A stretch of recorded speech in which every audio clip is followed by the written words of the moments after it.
नमस्कार दोस्तों। इस वीडियो में हम चर्चा करने वाले हैं विंबलडन टेनिस टूर्नामेंट के बारे में।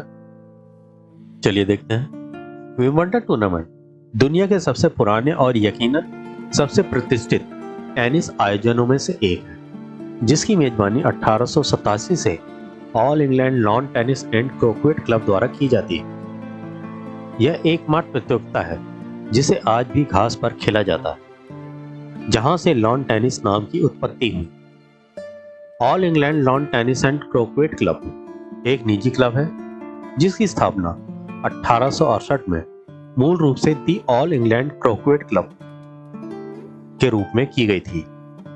1877 में क्लब का नाम बदलकर the all England croquet and lawn tennis club कर दिया गया।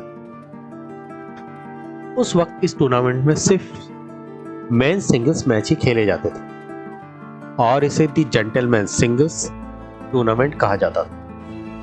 9 जुलाई 1877 में इस प्रतियोगिता में 22 खिलाड़ियों ने हिस्सा लिया। तब ब्रिटेन के 27 साल के खिलाड़ी स्पेंसर गोरे पहले विंबलडन चैंपियन बने थे। लंदन में विंबलडन जगह के नाम पर इस चैंपियनशिप का नाम पड़ा। इसका पहला मैदान विंबलडन के वर्पल रोड के पास नर्सरी रोड पर था। प्रथम विश्व युद्ध के फैलने से पहले यह स्पष्ट रूप से स्पष्ट हो गया था कि वर्पल रोड पर 8000 लोगों के ग्राउंड की क्षमता अपर्याप्त थी। इसलिए ऑल इंग्लैंड क्लब ने एक नई साइट की तलाश शुरू कर दी। यह अंततः 1922 में वर्पल रोड से विंबलडन टाउन सेंटर के उत्तर में चर्च रोड से दूर भूमि के एक क्षेत्र में स्थानित हो गया। विंबलडन 14 दिनों के लिए निर्धारित होता है, जो सोमवार से शुरू होकर रविवार को समाप्त होता है, जिसमें महिलाओं और पुरुषों के सिंगल्स फाइनल का आयोजन क्रमशः दूसरे शनिवार और रविवार को किया जाता है। 1982 से पहले यह एक दिन पहले समाप्त हो जाता था, जिसमें शुक्रवार को महिला एकल फाइनल और शनिवार को पुरुष एकल फाइनल खेला जाता था। 1884 में ऑल इंग्लैंड क्लब ने महिलाओं के सिंगल्स और पुरुषों के डबल्स को शुरू कर दिया। मॉड एडिथ एलेनोर वाटसन एक ब्रिटिश प्रोफेशनल टेनिस खिलाड़ी और 1984 में पहली विंबलडन महिला चैंपियनशिप बनी। महिलाओं के डबल्स और मिक्स डबल्स की शुरुआत 1913 में की गई। 1921 तक पिछले वर्ष की प्रतियोगिताओं के विजेताओं को महिला युगल और मिश्रित युगल को छोड़कर ऑटोमेटिक रूप से अंतिम दौर में बाई दी जाती थी। 1922 से अन्य टूर्नामेंट प्रतियोगिताओं की तरह पूर्व वर्ष के चैंपियन को सभी राउंड खेलने की आवश्यकता थी। 1924 में विंबलडन में प्रतिस्पर्धा में भाग लेने वाले पहले अश्वेत खिलाड़ी जमैका के बार्टेट मिलबोर्न क्लार्क थे, जो सौकिया खेलते थे। अन्य 3 ग्रैंड स्लैम आयोजनों की तरह विंबलडन में चोटी के खिलाड़ी सौकिया तौर पर हिस्सा लेते थे, जो 1968 तक ऐसा ही चलता रहा। 1968 तक जब टेनिस आखिरकार प्रोफेशनल हो गया, तब तक किसी ने भी आधिकारिक तौर पर विंबलडन में प्रतिस्पर्धा करने के लिए एक पैसा नहीं कमाया।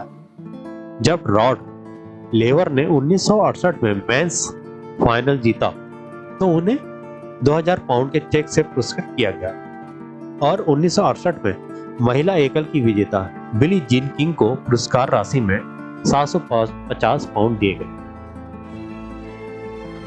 चैंपियनशिप को पहली बार 1937 में टेलीविजन पर प्रसारित किया गया।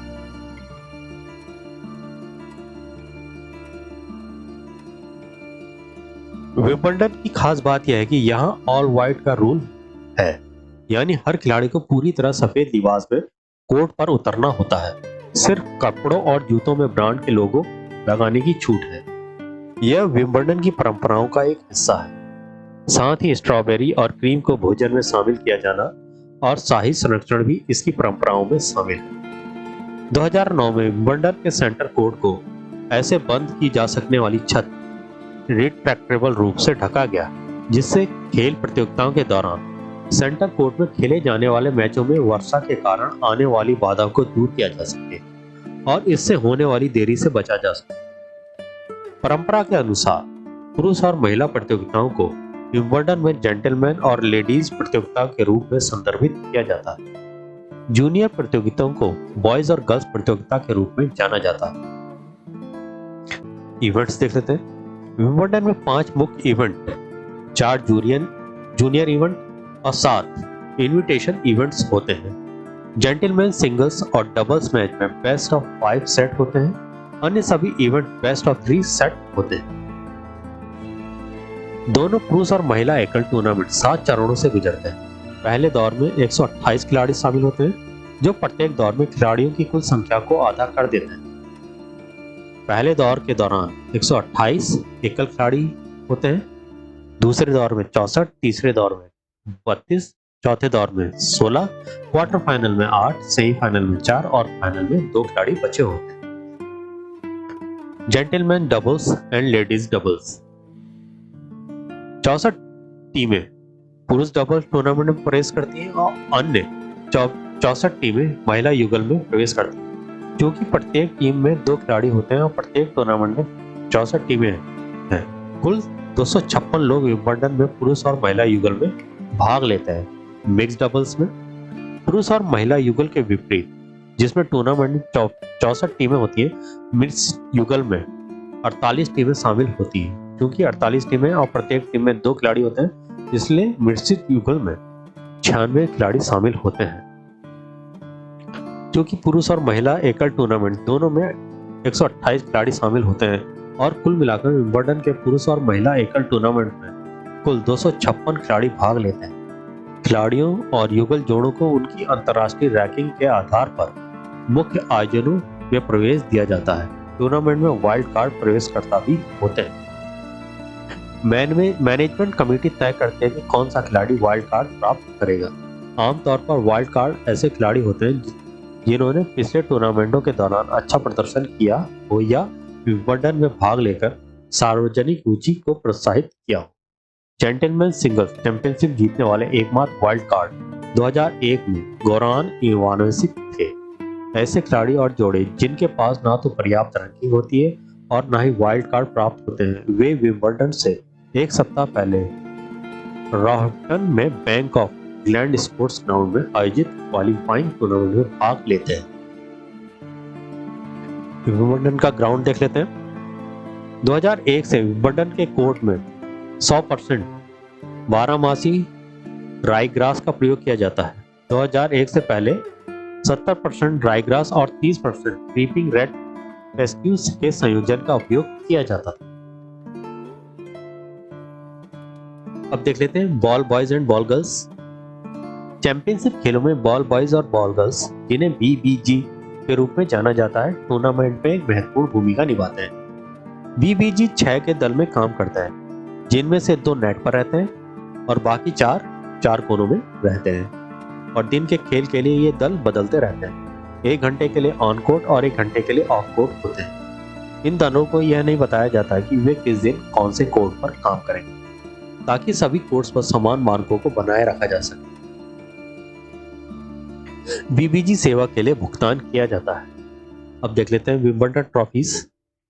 पुरुषों के सिंगल्स के चैंपियन को एक सिल्वर गिल्ट कप दिया जाता है, जिसकी ऊंचाई 18.5 इंच और व्यास 7.5 इंच होता है।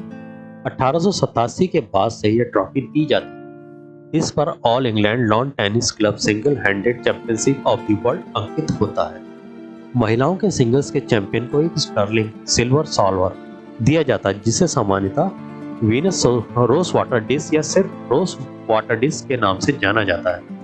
यह सॉल्वर, जिसका व्यास 18.75 इंच होता है। पुरुषों के डबल्स, महिलाओं के डबल्स और मिक्स डबल्स के विजेताओं को सिल्वर कप दिए जाते हैं। प्रत्येक प्रतियोगिताओं के उपविजेता को एक उत्कीर्ण सिल्वर प्लेट दी जाती है। अब देख लेते हैं किन्होंने कितने ग्रैंड स्लैम जीते हैं। देख लेते हैं मेंस सिंगल्स में सबसे ज्यादा रोजर फेडरर ने जीते हैं 8 ग्रैंड स्लैम विंबलडन जीते हैं, और मेंस डबल्स में टॉड वुडब्रिज ने 9 ग्रैंड स्लैम जीते हैं विंबलडन के। वुमेन में देख लेते हैं वुमेन सिंगल्स में किसने सबसे ज्यादा जीते हैं। मार्टिना नवरातिलोवा ने 9 जीते हैं, और वुमेन डबल्स में एलिजाबेथ रियान ने 12 विंबलडन ग्रैंड स्लैम जीते हैं। इसके बाद पीट सैम्प्रास ने 7, स्टेफी ग्राफ ने 7 विंबलडन ग्रैंड स्लैम जीते हैं। नोवाक जोकोविच ने विंबलडन चैंपियनशिप 2021 पुरुष एकल खिताब जीता। एशले बार्टी ने विंबलडन चैंपियनशिप 2021 महिला एकल खिताब जीता। अब देख लेते हैं विंबलडन की प्राइज मनी। 2007 से पहले विंबलडन टूर्नामेंट में पुरुष विजेताओं को महिला विजेताओं की तुलना में अधिक धनराशि पुरस्कार स्वरूप दी जाती थी। 2007 में विंबलडन ने इस नीति को बदल दिया, तब से दोनों आयोजनों के लिए समान धनराशि पुरस्कार स्वरूप दी जाने लगी। ये देख लेते हैं 2021 में कितनी पुरस्कार राशि दी गई। तो इस प्रकार ये था विंबलडन टेनिस टूर्नामेंट के बारे में जानकारी। धन्यवाद।